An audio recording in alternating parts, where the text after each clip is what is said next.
ગીર સોમનાથમાં સતત 3 દિવસથી વરસાદ ખાબકી રહ્યો છે અને આજ વહેલી સવારથી વેરાવળ અને ગીર પંથકમાં ફરી એક વખત મેઘરાજાની એન્ટ્રી થઈ છે.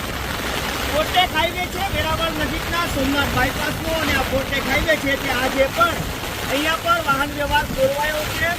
એક તરફનો હાઈવે છે ત્યાં પાણી જામ થયું છે અને તેના કારણે અહીંનો વાહન વ્યવહાર છે તે ખોરવાયો છે. જો કે બીજી તરફનો હાઈવે છે તે ખુલ્લો છે ને અહીંયા પર જોઈ શકાય છે પોલીસ જવાનો અહીંયા પર તૈનાત છે જેથી કરીને કોઈ દુર્ઘટના ન બને કે લોકોને અહીંયાથી હટાવવાના પ્રયાસ થઈ રહ્યા છે.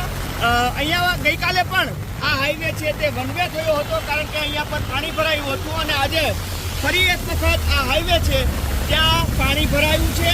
અહીંયાથી જે પાણીનું પુષ્કળ પ્રમાણમાં પાણી આવી રહ્યું છે ખેતરોના તે પાણીનો નિકાલ ન હોવાના કારણે આ ફોરટેક હાઈવેનો બાયપાસ છે તે ફરી એક વખત એક તરફનો